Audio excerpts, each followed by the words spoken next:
sebelum lanjut, bantu tekan tombol subscribe dan like channel ini jika sudah. Terima kasih. Dan saya doakan buat teman-teman yang sudah melakukannya, diberi kesehatan dan rezeki yang berlimpah. Amin.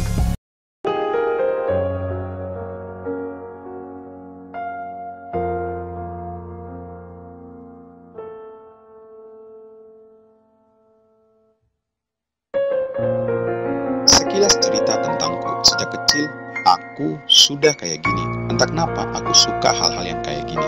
Mulai dari kelas SD, aku sering bareng sama 3 bibiku yang belum menikah. Kenapa bisa? Karena saat itu di kampung rumahku punya kamar di rumah, sehingga ketiga bibiku sering di rumah. Maklum, di kampung masih banyak orang yang tidak punya kayak gitu di rumah. Mereka biasanya ke jamban yang ada di empangnya.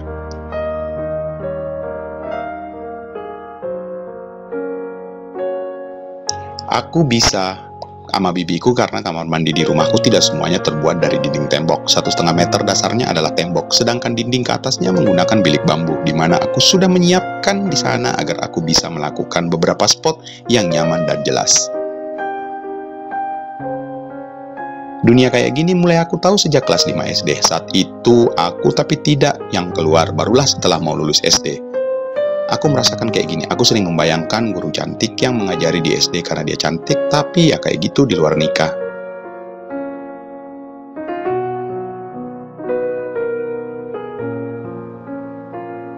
Aku tak bisa membayangkan guru secantik dia meresponnya, padahal keluarganya termasuk keluarga terpandang. Aku sering, karena akulah yang kayak gitu.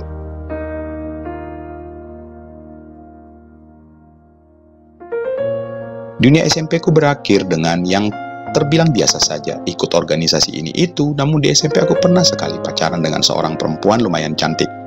Tapi ketika SMA, kami berpisah karena harus sekolah di kota yang berbeda, sehingga dia tanpa ku tahu sudah memiliki kekasih baru.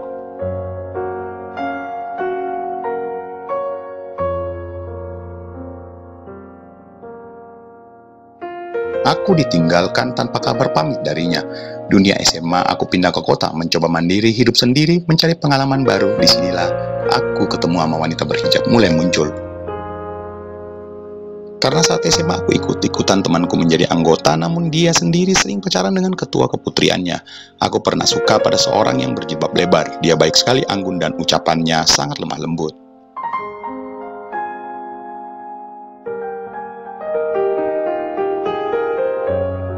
Untuk pertama kalinya aku benar-benar jatuh cinta pada perempuan itu. Aku sempat mengungkapkan rasa sukaku padanya, namun dia menolaknya dengan sopan. Namun setelah itu justru dia sering meminta tolong ini itu padaku, sehingga kami semakin akrab. Namun setelah kami lulus, dia dinikahi oleh pria lain.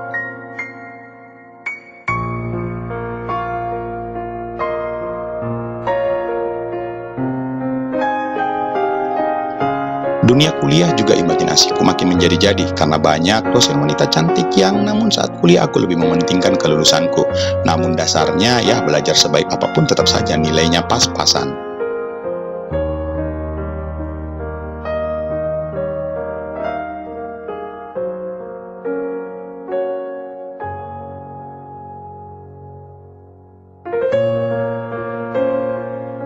Oke, begitulah sekilas tentangku. Kembali ke cerita, dari awal aku memang sudah menjadikan Mbak Nadia sebagai aku memandangi jepretan yang kuambil diam-diam saat dia bekerja.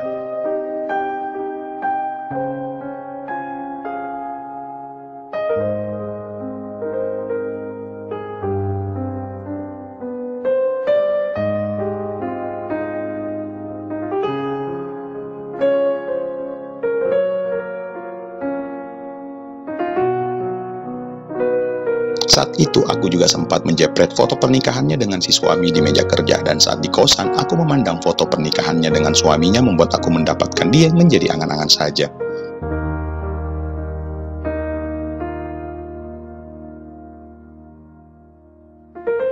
Setelah bekerja, juga baru aku tahu ada video YouTube yang menceritakan cerita-cerita kayak gini, dan aku sangat menyukainya. Entah kenapa aku mencoba memperhatikan beberapa cara agar membuat wanita jatuh dalam pelukanku. Yang kupahami pertama sebagai kunci adalah membuat sang wanita merasa nyaman.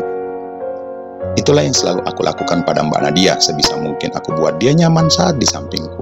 Mungkin pembaca di sini ada yang kerja kantoran. Di kantorku suasana selalu ramai, apalagi kalau ada Kang Asep dan Kang Dian. Mereka memang sudah cukup senior dan berkeluarga.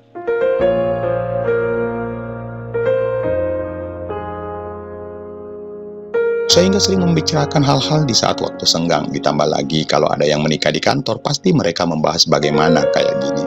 Hari itu Mbak Fitri baru masuk setelah cuti menikah.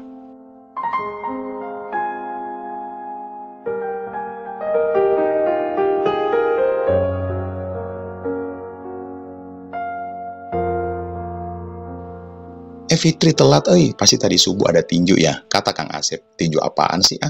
Mbak Fitri melongos namun dengan tawa, mungkin maksudnya kayak gitu saat subuh. Kumaha Fit, udah gol? Tanya Mbak Tara.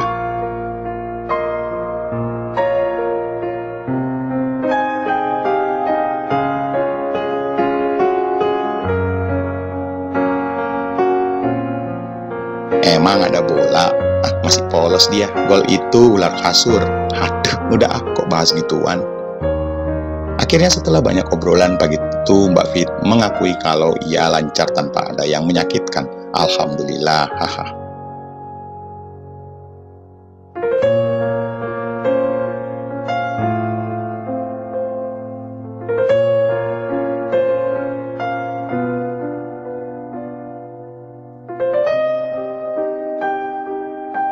Aku mendengar ada tawarannya di balik Mbak Dia. Aku tahu dia paham, hanya saja dia membatasi obrolan kayak gini seperti mereka. Aku hanya pendengar saja karena tak berani berbicara seperti itu, apalagi aku belum menikah.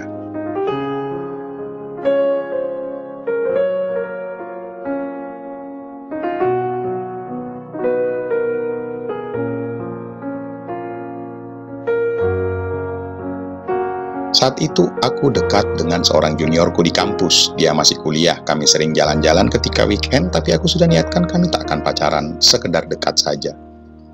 Aku juga sering membantunya dengan memberi uang bulanan. Aku tahu 200 atau 300 ribu saja sudah cukup membantu dunia mahasiswa. Dengan gajiku yang 3 juta saat itu, aku merasa kalau Sri saat itu juga sudah nyaman padaku, namun aku tak berani kalau harus melakukan itu padanya.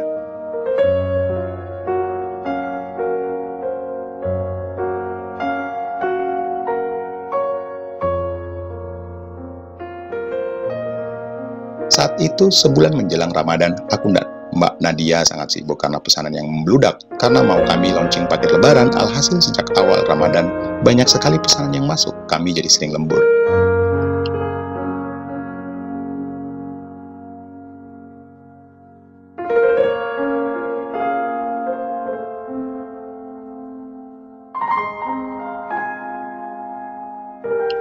Aduh, jangan sampai ada kesalahan ya, Den. Pokoknya semua harus benar datanya. Kalau data di kita salah, nanti kita yang babak belur disalahin ini itu. Oke Mbak, siap. Mau lembur sampai pagi juga siap aku mah. Lah janganlah, kasihan anakku. Bawa sini juga lah Mbak anaknya. Rewel nanti dia. Emang pernah ada yang salah ya Mbak?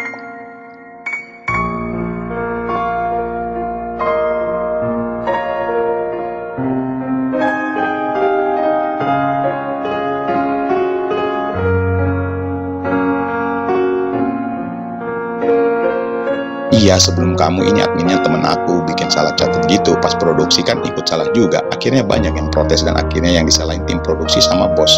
Karena dia sering pada diomongin, dia jadi pundung gitu dan akhirnya dia resign. Makanya kita harus hati-hati. Iya Mbak, siap. Sejak saat itu kami berdua sering lembur bareng sampai jam 8 malam. Namun ketika mau pulang Mbak Nadia selalu menolak jika aku mau antarkan. Dia lebih memilih naik angkot atau ojek online lainnya.